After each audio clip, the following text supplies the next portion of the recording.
সরকারের নীতি দেশের নবায়নযোগ্য জ্বালানি খাতে সবচেয়ে বড় বাধা বলে অভিযোগ করছেন ব্যবসায়ীরা।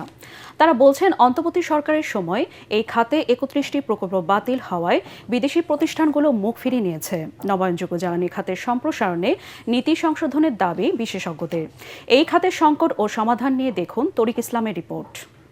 জ্বালানি আমদানির ক্ষেত্রে একক উৎসের উপর নির্ভরতা কমিয়ে উৎস বহুমুখীকরণ। দেশের জ্বালানি নিরাপত্তা নিশ্চিতে চলতি অর্থ বছরের বাজেটে বিদ্যুৎ ও জ্বালানি খাতে সরকারের পরিকল্পনা তুলে ধরেন অর্থ ও পরিকল্পনা মন্ত্রী আমির খসরু মাহমুদ চৌধুরী।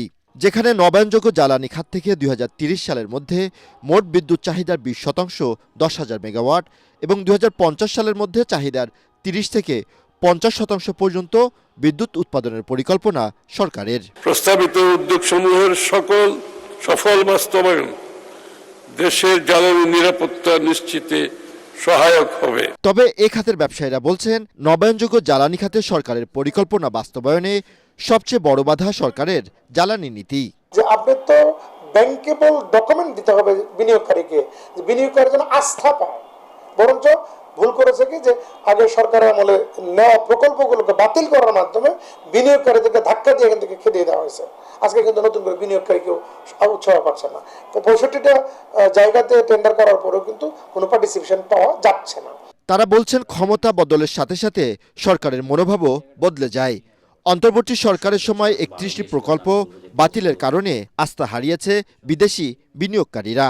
৫-৬ বছর একটা প্রজেক্টে টাইম দেওয়ার পর যেখানে সাডেনলি গভর্নমেন্ট মাইন্ড চেঞ্জ করবে আর প্রজেক্ট বাতিল হয়ে যাবে, তো পরবর্তীতে কিন্তু আসলে ওই কোম্পানিগুলো ওই মার্কেটে ইনভেস্ট করবেন। এবং বাংলাদেশের রেসপেক্টে যেখানে বাংলাদেশের মার্কেট সাইজ কিন্তু আমি যদি বলি যে ইউটিলিটি স্কেল প্রজেক্টে আসলে বছরে হয়তো ম্যাক্সিমাম ২০০ বা ৩০০ মেগাওয়াট প্রজেক্ট হয় এরকম, যেখানে অন্য কান্ট্রিগুলোতে যেখানে মিনিমাম ১ গিগাওয়াট বা ২ গিগাওয়াটের একটা পাইপলাইন থাকে, তখন কিন্তু কম্পারিজন চলে আসে। এটা ফরেন ইনভেস্টমেন্ট কোম্পানির বোর্ডে যারা থাকে ম্যানেজমেন্ট, তারা আসলে কি এখানে এই ১০০, ২০০, ৩০০ মেগাওয়াটের জন্য কি তারা এখানে ওয়েট করবে, নাকি এখানে নেবারিং কান্ট্রি যেগুলো আছে এখানে একটা সিকিউর পাইপলাইনের জন্য এখানে ফোকাস করবে। আমদানি নির্ভরতা কমিয়ে জ্বালানি নিরাপত্তা নিশ্চিতে বাস্তবমুখী সিদ্ধান্ত নেওয়ার পরামর্শ বিশেষজ্ঞদের। মধ্যবর্তী অন্তর্বর্তী ব্যবস্থা হিসেবে উচিত হবে এই মুহূর্তে যে আমাদের এক ধরনের এলএনজি নির্ভরতা তৈরি হচ্ছে সেখান থেকে বেরিয়ে আসা। কেননা এলএনজির কারণে বিপুল পরিমাণে সরকারকে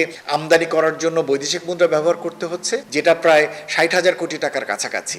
যেখানে অভ্যন্তরীণ গ্যাস উৎপাদন সেটা ৬,০০০ কোটি টাকার নিচে সেটা করা সম্ভব। বর্তমানে দেশে সৌরবিদ্যুৎ উৎপাদিত হচ্ছে ১,৪৫১ মেগাওয়াট, যা দেশের মোট বিদ্যুৎ উৎপাদন সক্ষমতার প্রায় ৫%। তরিক ইসলাম, এটিএন বাংলা, ঢাকা।